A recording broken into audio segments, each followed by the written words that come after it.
Madam President, I rise today to talk about something that we don't hear enough about on the Senate floor these days. Jobs. Jobs. Madam President, jobs. During the 2012 election, the monthly jobs numbers were even more closely watched and analyzed than the daily polls. But ever since, it's as if Congress has forgotten that there are still 12 million Americans looking for work, and from my home state of Delaware alone, 32,000 Delawareans out of a job.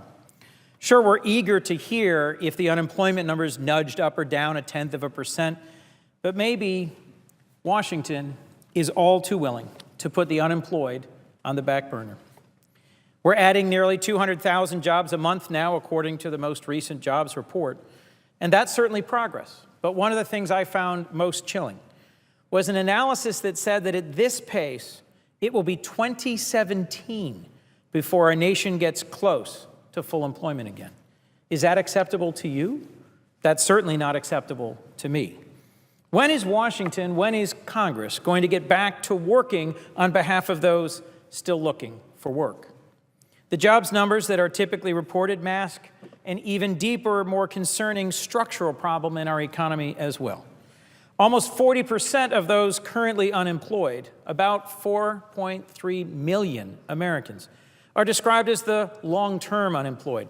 These are folks who have been out of work 6 months or more. Short-term unemployment has dropped, but long-term unemployment remains persistently high and troubling. The longer a worker's unemployed, the more difficult it becomes to find a job, whether it's because there's a stigma attached to being unemployed, or because their skills need to be updated, or because we need something to help lift their spirits and make them successful in job interviews. Across all these different reasons, in my view, we need stronger, more engaged, more agile interventions by the federal government, by state and local governments, in our economy and in support for those seeking work to help them find employment. I think we need to act swiftly on measures to improve skills training, job placement, and collaboration with state and local labor agencies. The fact is, the longer we wait to deal with long-term employment, the tougher it will be to help these folks get back to work. Yet many of us here in Congress apparently can't or won't focus on unemployment, long-term or short-term, much less on other measures to stimulate our economy. Is it any wonder the American people think Congress isn't even trying anymore? Here in the Senate, we know that while deeply challenged by filibusters and ideological fights and caucus politics, we are still managing to get big things done. It'd be an overstatement to say we're making it all work, that it's easy. But thanks to a contingent of Republicans and Democrats here who are working in good faith together, we have been able to make some meaningful bipartisan progress.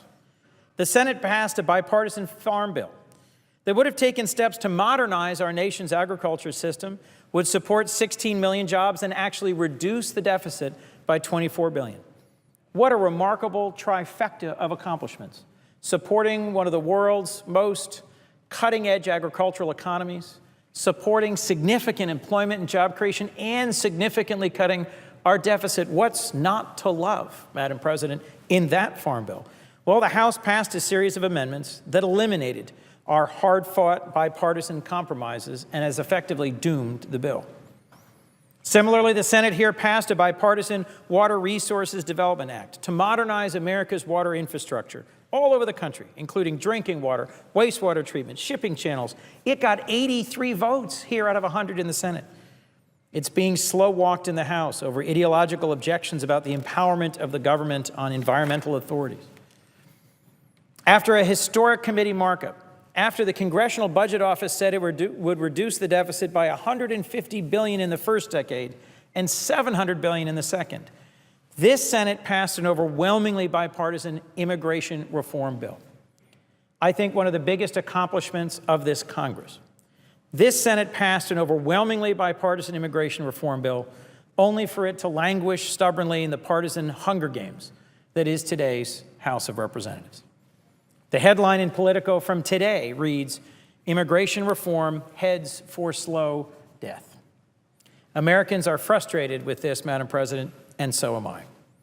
The House of Representatives has sadly become wholly dysfunctional, paralyzed by partisan civil war over the fundamental question of whether government should be an instrument of good in people's lives. That's the key here. Sadly, the fighting within the Republican Party that is dividing that caucus internally. On the one hand, you have genuinely principled Republican lawmakers who believe in this legislative process, who are committed to working collaboratively on the challenges our nation faces. These folks have worked with me and others and co-sponsored many bills that I've introduced and others to try and make a difference here. On the other hand, you've got an anti-government, frankly anti-Obama, faction that took over the House in 2010. Their numbers are small, but their voices are loud. And it is, I think, their core belief that Congress and the federal government cannot and should not legislate, that government has no meaningful or constructive role to play in our society. I worry that that belief informs their tactics of stall and delay, investigate and repeal. The Huffington Post reported this week that this Congress, in particular this House, has had only 15 bills signed into law so far. 15. You have to go back a long time to find a Congress that has passed fewer pieces of legislation between House and Senate than this one, the 113th Congress. Democrats and many Republican lawmakers look at this as an embarrassment at a time of enormous challenges overseas and at home for us to take so few actions together. But the Tea Party and some conservative ideologues look at it as an accomplishment, who say that any compromise is a four-letter word, especially if the alternative is broad or progressive legislation. So what we have is a fight between folks who would, for example, trim the scope of funding for the Federal Department of Education and folks who fundamentally think there shouldn't be a Department of Education. That's a fight in which I think the American people don't win. An opposition party is a great thing, a necessary thing for our democracy. But this opposition party within the opposition party is crippling this Senate, this House, this Congress. By my count, it's been 90 weeks since a Republican filibuster blocked a jobs bill that was designed to keep teachers, police officers, and first responders on the job. It's been 87 weeks since a filibuster blocked a bill to put Americans to work through investments in infrastructure, and 51 weeks since a Republican filibuster blocked a bill to give tax breaks to companies that bring jobs home and end a tax deduction for companies that move jobs overseas. And frankly, just 42 weeks ago, a Republican filibuster in this chamber blocked a bill to help 20,000 veterans find new jobs. In the other chamber, it's no better. The House of Representatives has now voted 37 times to repeal the Affordable Care Act. The New York Times did the math. The House has spent 15% of its time voting to repeal so-called Obamacare. In May, the Congressional Budget Office, which is the arbiter of what is or isn't necessary, the scorekeeper, they actually said the House has voted to repeal the Affordable Care Act so many times it will no longer issue new scores as it attempts over and over again to achieve what seems to be its most basic purpose, to repeal. That's how much time and energy this House has wasted on this particular project that could be better invested finding ways to implement this bill more responsibly. How much time do we waste here in this chamber, Madam President, just running out the clock, waiting for 30 hours for cloture to ripen because we can't get simple agreements to move forward? I know this isn't what our side or our leadership wants. I suspect it's not what most senators of either party want, and it is certainly not what our constituents want. What should be taking days is taking weeks. What should take weeks is taking months or even years. In my view, Madam President, we're not here to run out the clock. We're here to make a difference, or at least that's why our constituents sent us here. Ideological obstruction has rendered this Washington, this Congress, so ineffective, so inert, that when it comes to helping people get back to work in Delaware, my colleagues, Senator Carper and Congressman Carney and I have taken an unusual action for members of Congress. We've started hosting job fairs. We've used the power of the office to convene when we can't use the power of the office to legislate. We've had actually 13 job fairs up and down our state in all 3 of our counties in Delaware, and watched as hundreds of folks have come and had the opportunity to apply for and pursue new employment. Congress, in my view, should be taking a clue from that effort. We should recommit ourselves to helping our innovative small businesses grow, to helping open new markets for American goods, to helping Americans find good jobs, and to supporting those who haven't been quite so lucky yet.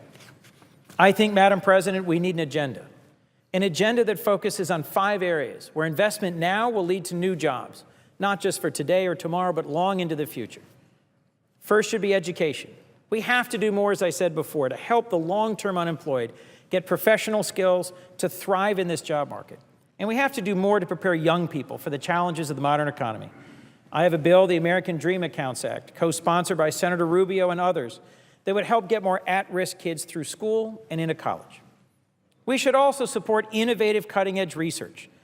And I've got a bill that would make the R&D tax credit permanent and open it up to startups. It's called the Startup Innovation Credit Act, which has been co-sponsored by a wide range of senators, Enzi and Rubio, Blunt and Moran, Stabenow, Kaine, and Schumer, a truly bipartisan bill.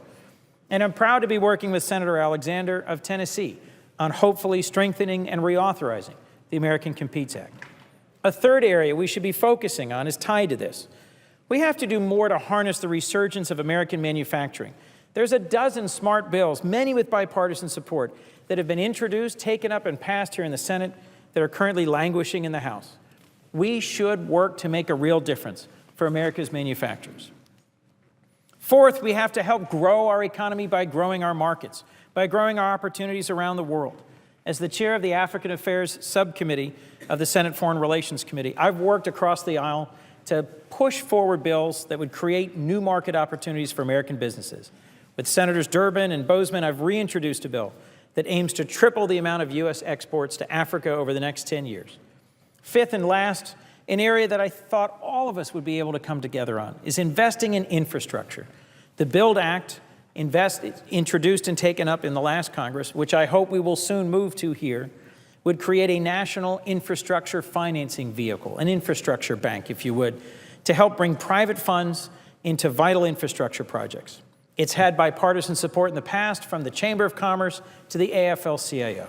And it is my hope that we can take it up and use it as a vehicle to help the 12 million people who are looking for work find the jobs they need. Madam President, I have a simple question today. When is Washington, when is Congress going to get back to work on behalf of those still looking for jobs? How much longer will we wait?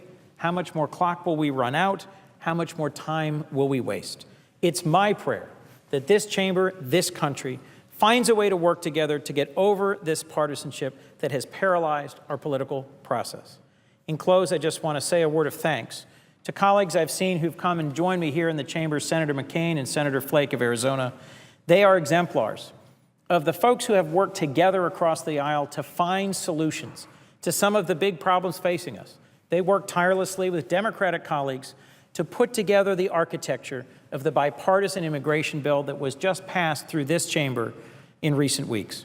It is my hope that others in the other chamber will see that spirit and take up this opportunity to take up and pass legislation to put America on a track towards growth. There's 12 million reasons for us to do that. 12 million Americans looking for help getting back to work. Thank you, and Madam President, with that, I yield the floor.